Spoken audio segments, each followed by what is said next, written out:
Hello hello chers hébergeurs, ici Yen Bui et vous êtes sur un nouvel épisode du podcast Action Réservation. Avec ce podcast, j'aide les hébergeurs touristiques, des loueurs de gîtes, de maisons d'hôtes, d'hébergements insolites mais aussi des particuliers à booster la visibilité de leur location saisonnière.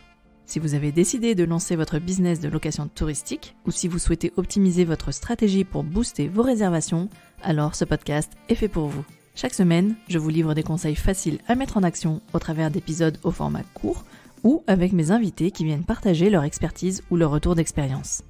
Retrouvez tous mes conseils sur mon site yenbui.fr et téléchargez mes ressources gratuites dans la rubrique bonus. Quand on est loueur saisonnier et que l'on gère sa location à distance, il faut véritablement mettre en place un système et une organisation pour répondre aux demandes de nos voyageurs.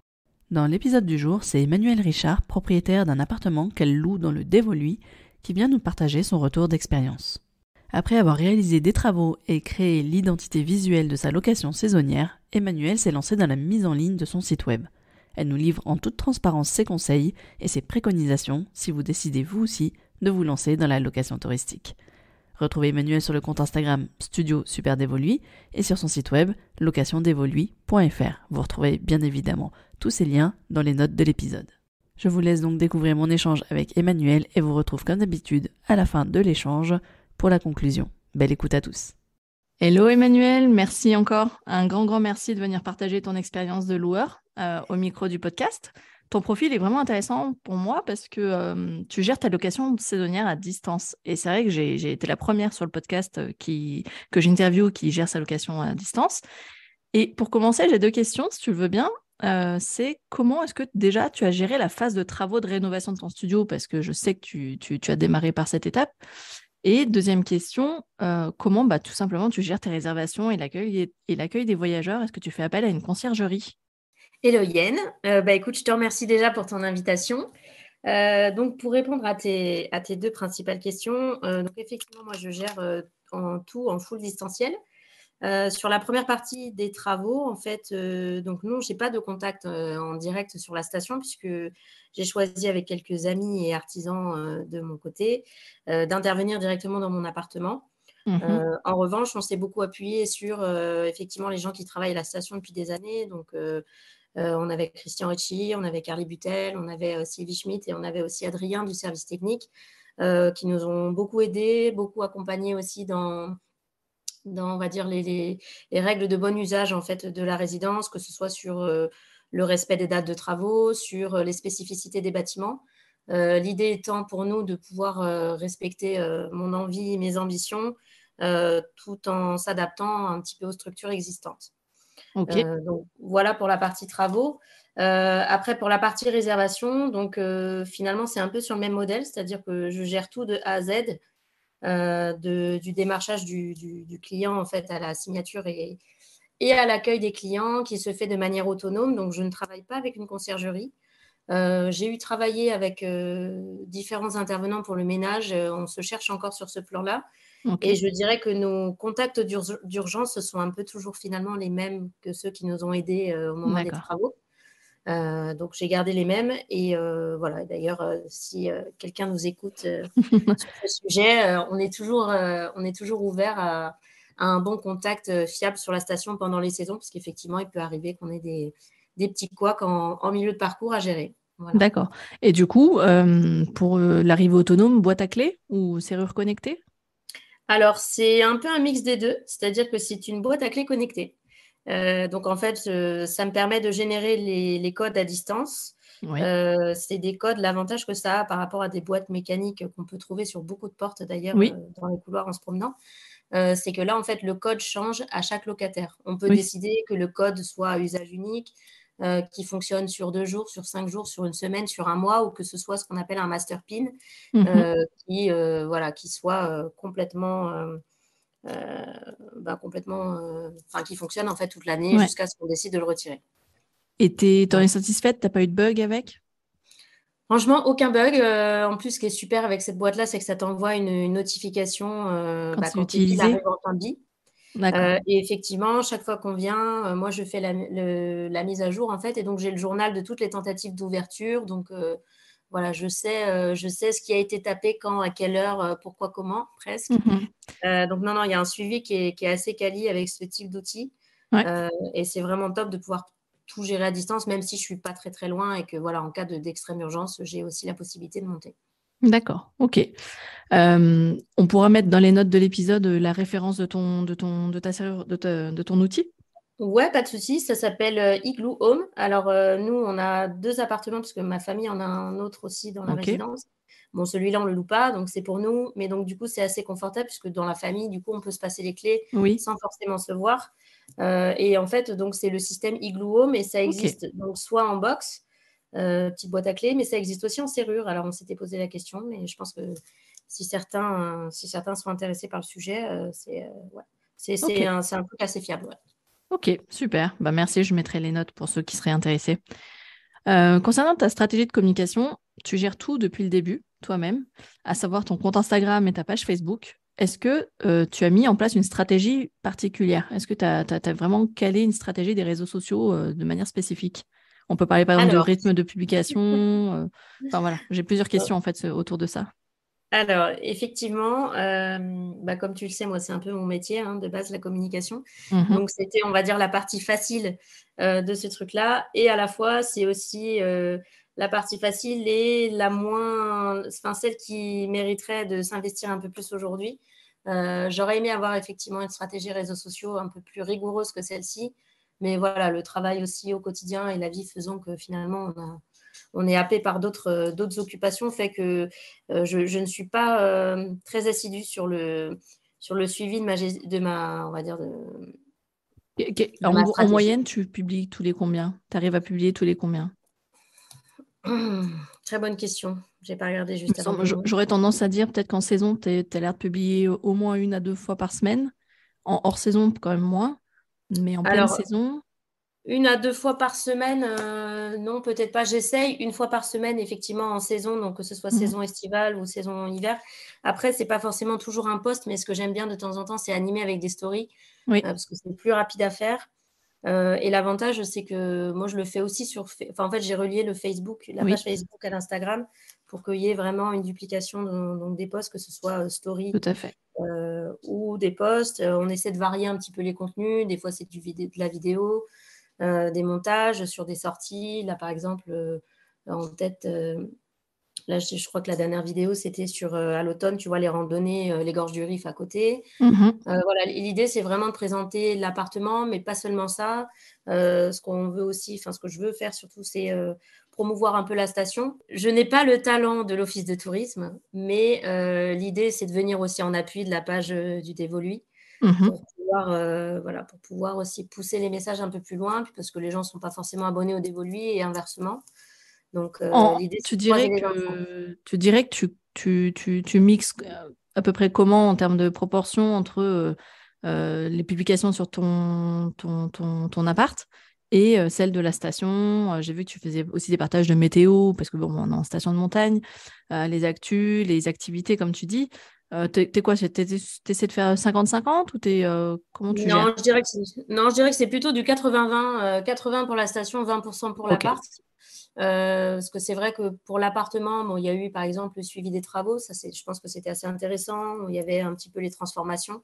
oui, Donc, c'était sympa à voir parce qu'on partait vraiment de loin. Et ensuite, voilà, j'essaie de temps en temps, dès qu'il y a des petites améliorations ou des petites choses que je fais en plus, ou de faire un focus sur telle pièce de l'appartement ou tel type d'équipement.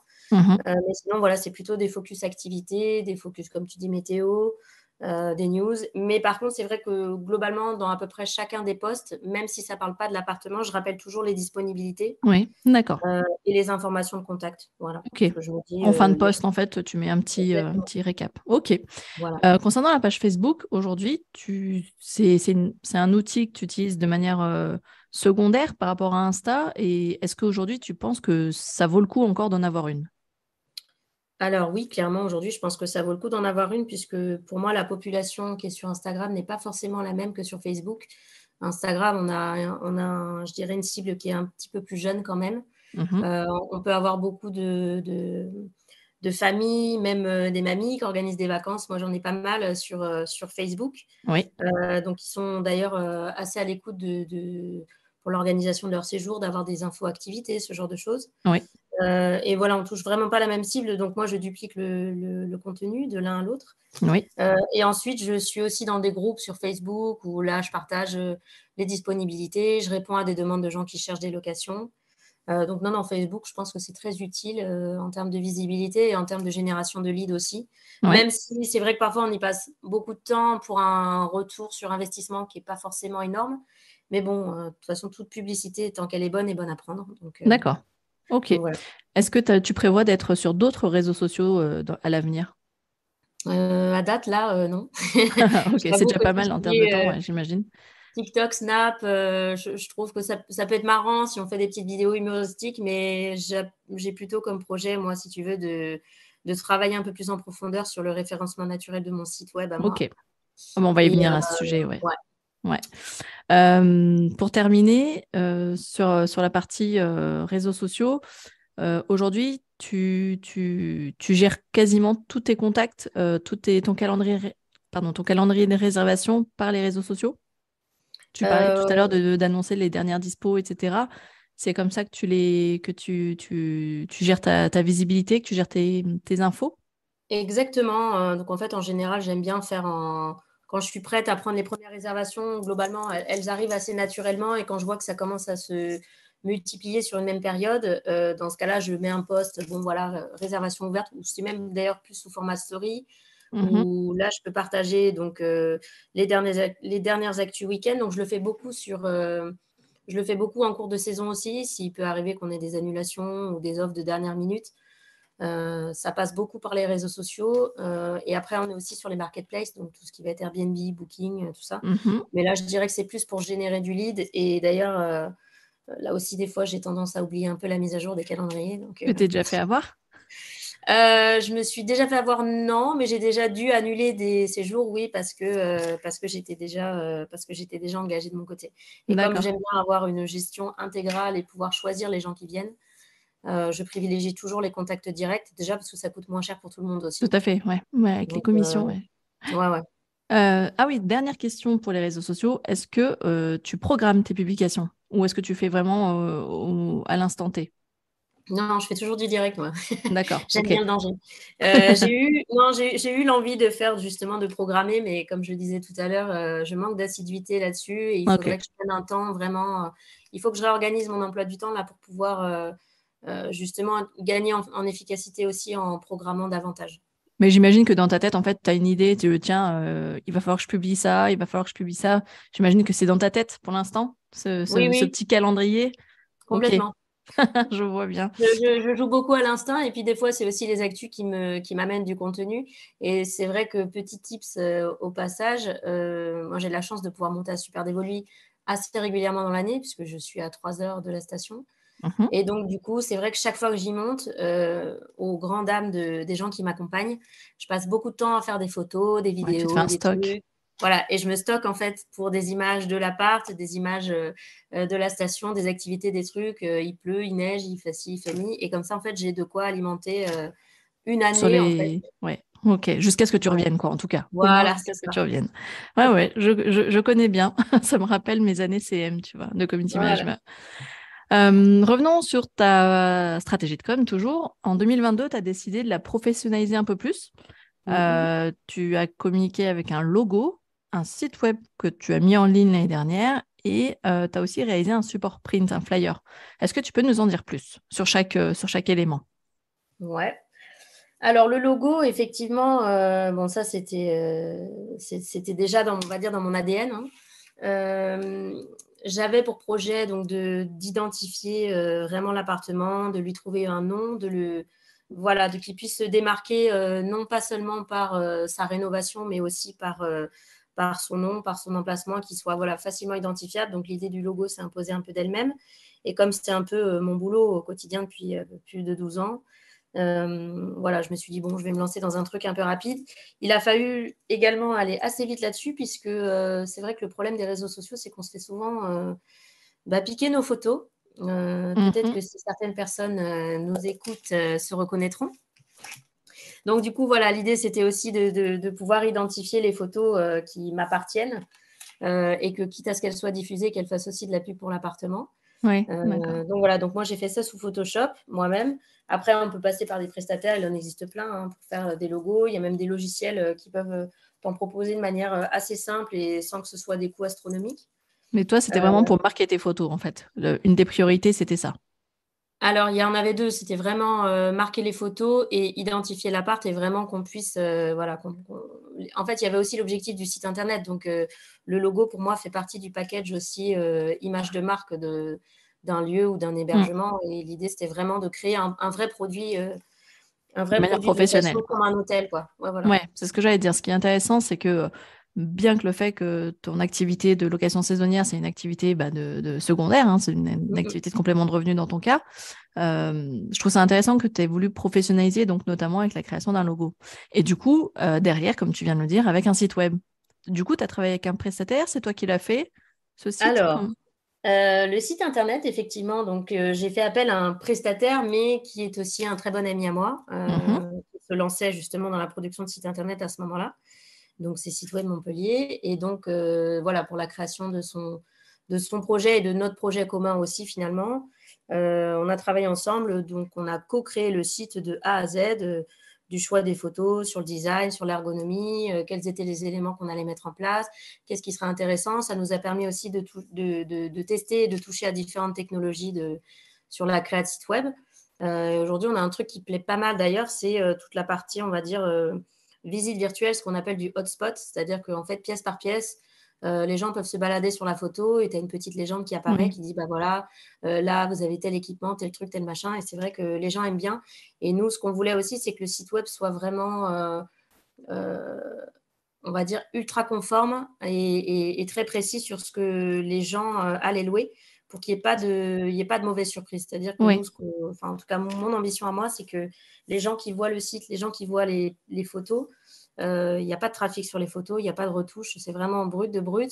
Et voilà, je veux que les gens se sentent, on va dire, un peu happés par l'énergie du lieu avant même d'y être, et qu'au moment où ils y arrivent, bah, ils se sentent, ce soit un endroit familier et chaleureux pour eux. Et puis au-delà de ça, j'ai envie de te dire d'avoir fait un site qui soit plutôt exhaustif sur ce qui se passe, enfin sur ce que l'appartement a comme prestation, comme équipement, bah, quelque part, ça te fait gagner du temps à toi aussi en termes de questions, j'imagine.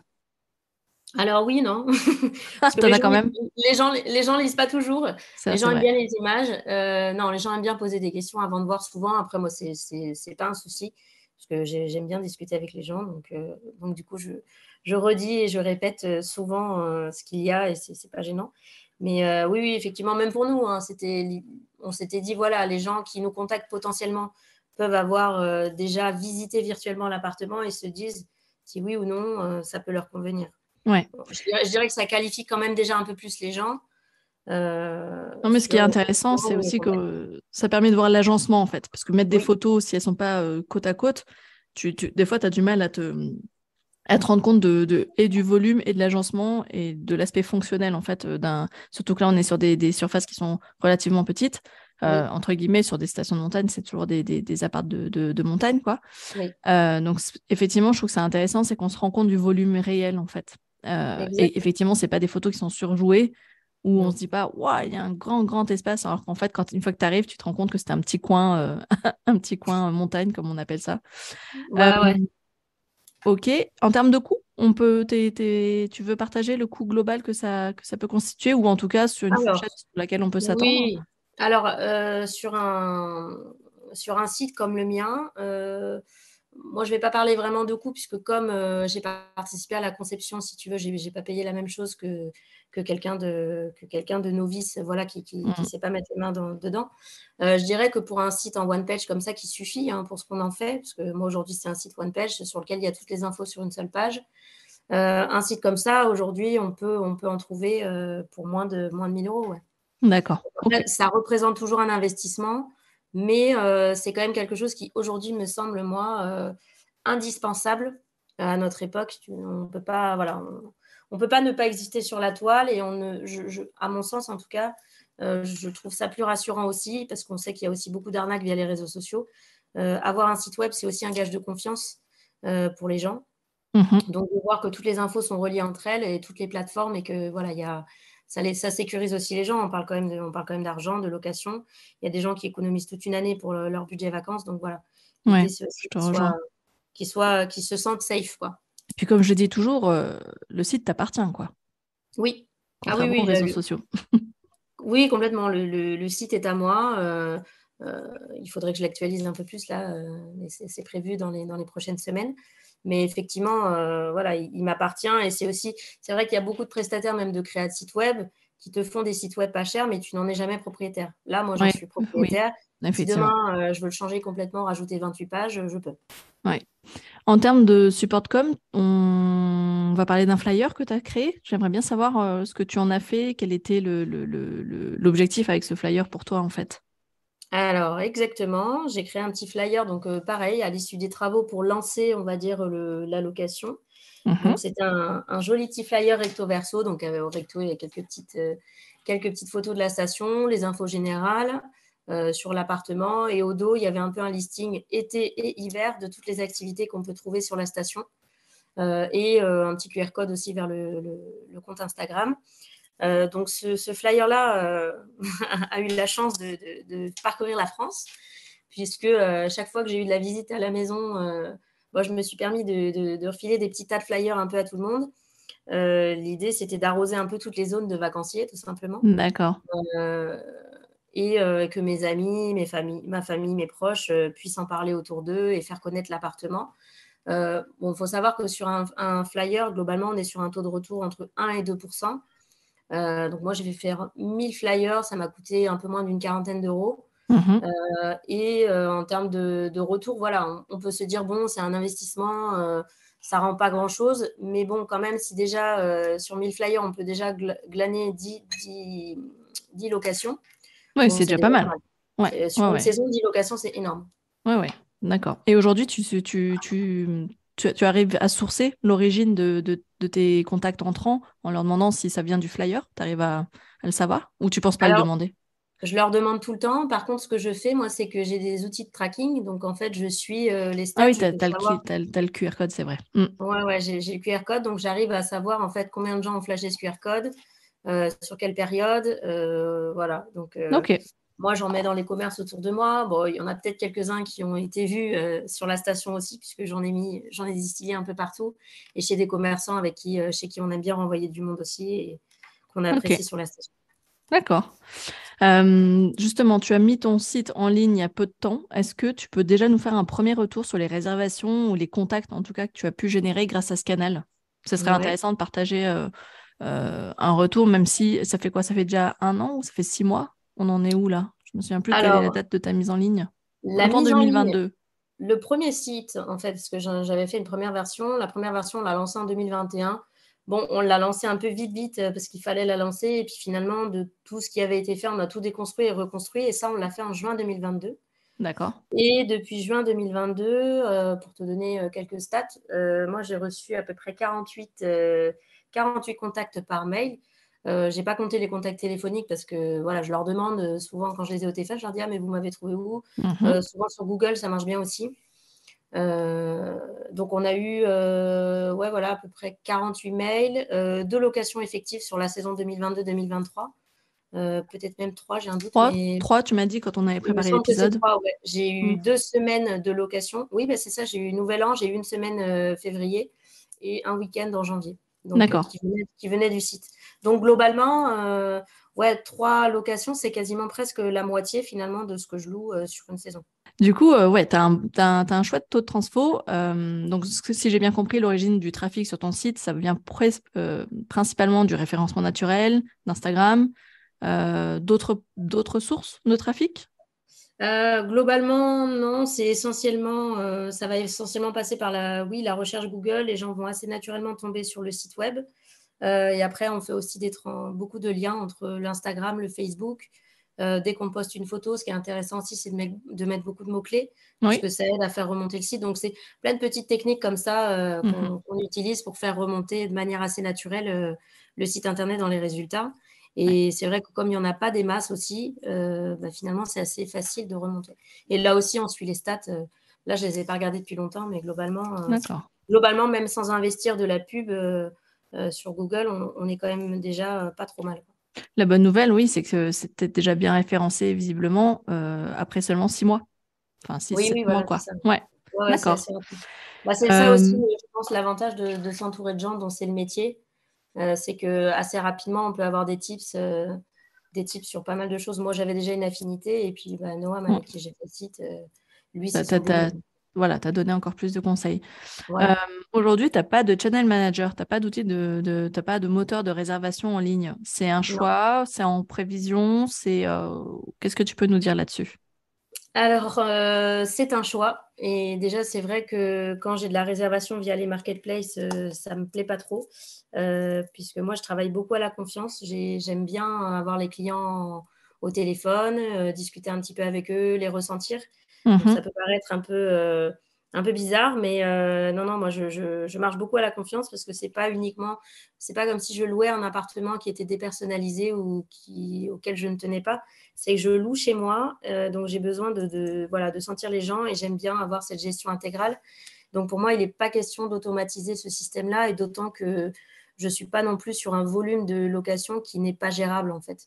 D'accord. Donc moi, je préfère rester sur une gestion humaine. Manuel, quoi, finalement, ouais. Ouais, humaine et manuelle, ouais. Ok. On a parlé en fonctionnalité de celle qui marchait bien sur ton site, c'est la visite virtuelle, donc je vais peut-être pas revenir là-dessus. Mais en tout cas, pour ceux qui connaissent pas, je les invite à aller sur ton site. Je mettrai le lien de ton site de toute façon dans les notes de l'épisode. Est-ce qu'on peut parler blog? Est-ce que c'est une fonction que tu as envie de lancer? Parce qu'on parle de référencement naturel, donc toi comme moi, on sait toutes les deux que le blog, c'est vraiment un super levier pour gagner en référencement naturel. Du coup, est-ce que est-ce que t'es le cordonnier qui est le plus mal chaussé ou pas? Je pense qu'on peut un peu dire ça, ouais. Disons que dans le blog, je sais depuis le départ qu'effectivement, c'est un levier d'acquisition énorme, et qu'en plus, ça crée du contenu qui est toujours intéressant pour les gens. Donc, oui, oui, c'est à l'étude, c'est en projet. Maintenant, il faut juste à un moment donné se poser, s'organiser, se dire, ben voilà, peut-être que je vais dédier, je dis une bêtise, mais une journée par semaine pendant les 6 prochains mois pour écrire des choses et ventiler la publication. Oui, il serait bien de faire cette chose-là, oui. Justement, en parlant de ça, est-ce qu'aujourd'hui, tu arriverais à quantifier le temps que tu passes par semaine pour la gestion de ta location? Que ce soit de la com, que ce soit la gestion globale, tu arriverais un peu à quantifier le temps que tu passes sur Insta à répondre aux questions, enfin, tout mis bout à bout, tu dirais que tu passes combien de temps par semaine? Alors, mes proches te diraient trop. Ouais, ça je sais. Mes proches te diraient trop de temps. Oui, oui, souvent, bah, notamment hein, quand je suis à Super Dévolu, c'est vrai que je suis rarement, j'ai tout le temps mon téléphone à la main. Ah, regarde, il y a ça, il y a ça, il y a ça. Ouais. Ça part Mais en dans tous termes les de sens. gestion pure, Non, en termes de gestion pure, honnêtement, je compte pas mes heures. Moi, je le fais souvent après le travail, le soir, la nuit, mhm. le week-end. Donc, non, globalement, comme je suis assez, je pense, un peu une acharnée du travail par moment, je me rends pas compte des fois même du temps que je peux passer dessus.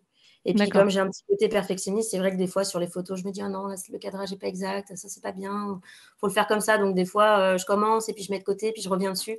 Non, je ne saurais pas quantifier. Après, sur les D'accord. contrats, j'ai une base de contrats sur laquelle j'ai pas mal travaillé.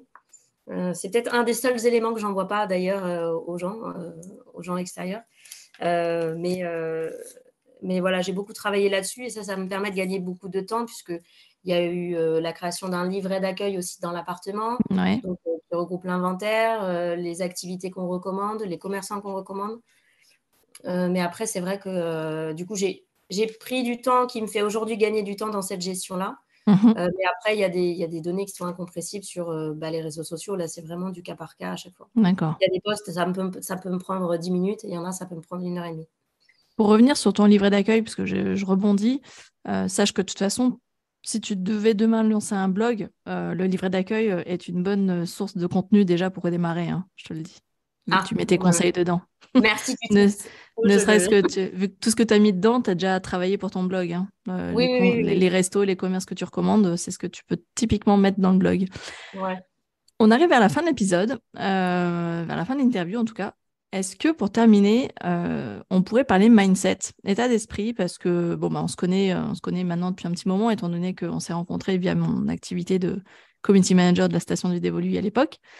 Quel est selon toi l'état d'esprit à adopter quand on devient loueur saisonnier particulier, hein, en l'occurrence comme toi, mais qu'on a, comme une résidence de montagne, comme dans une station, on a une concurrence qui est plutôt forte. Comment tu te positionnes, comment tu gères, et en plus, toi, tu n'es pas sur place. Alors, est-ce que toi, tu considères déjà qu'il y a de la concurrence? Est-ce que comment ça se passe avec tes confrères ou tes concurrents? Alors, je dirais que moi, je me sens pas particulièrement en concurrence avec les gens, parce que je pense que déjà dans la taille de cette résidence et en fonction des différentes résidences qu'il y a sur le site, il y en a un peu pour tout le monde. Il y en a pour différents budgets et pour moi, en fait, à chaque appartement correspond un standing et correspond donc une clientèle. Donc là-dessus, moi, j'ai pas de tabou ni à parler prix.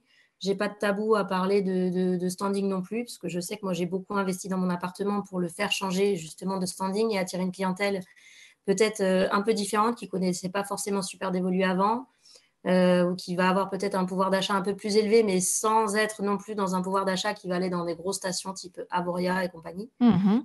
Euh, Par contre, voilà, moi, c'est vrai que je suis beaucoup dans la transmission d'informations.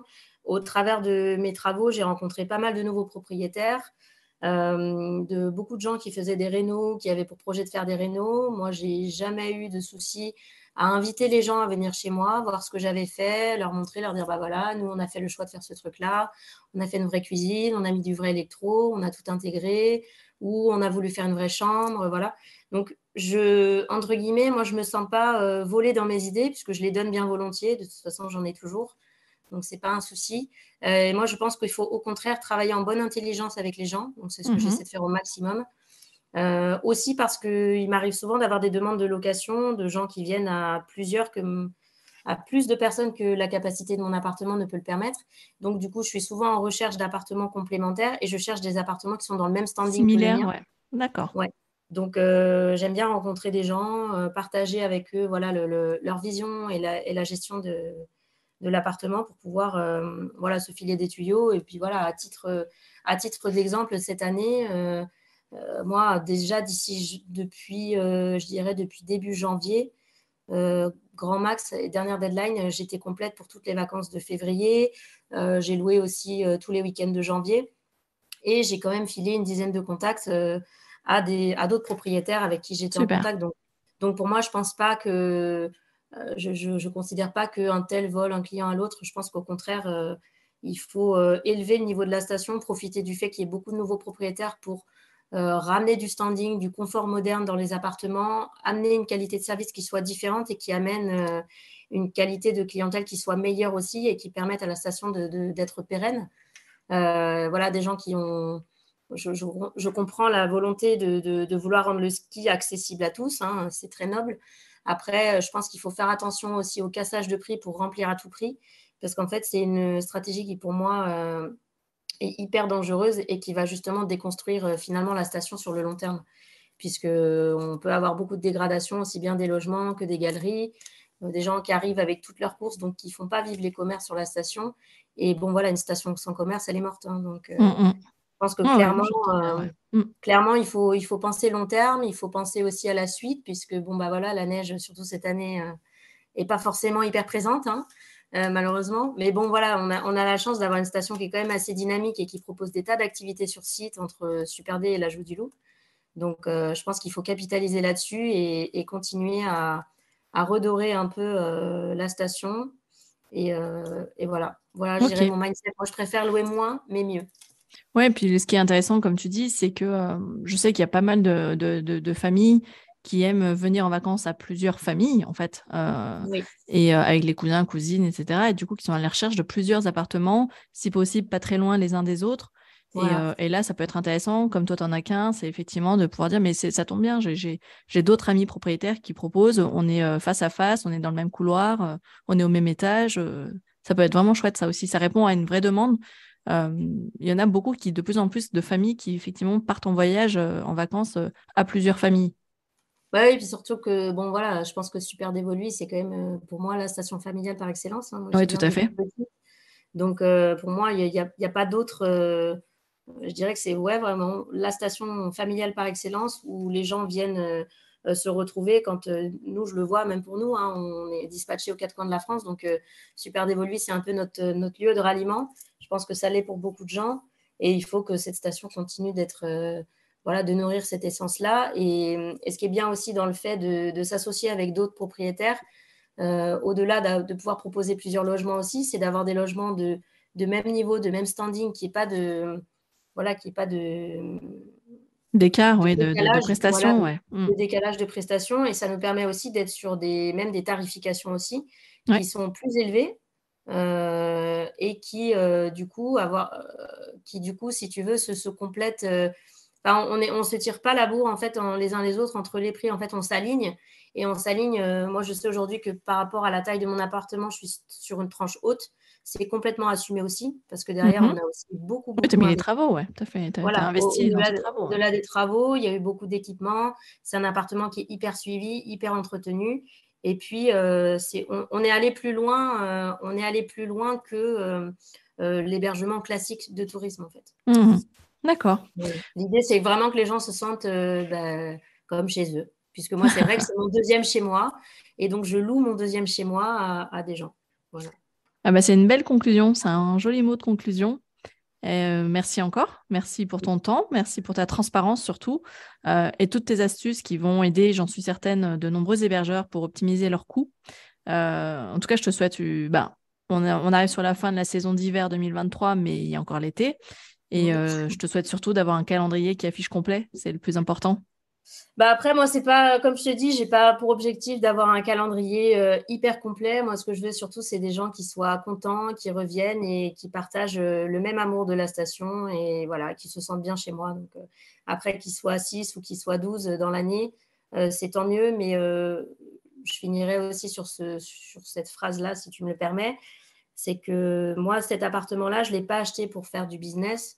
Je l'ai acheté parce que c'est un achat plaisir pour moi. C'est beaucoup de souvenirs d'enfance, c'est beaucoup de souvenirs de famille.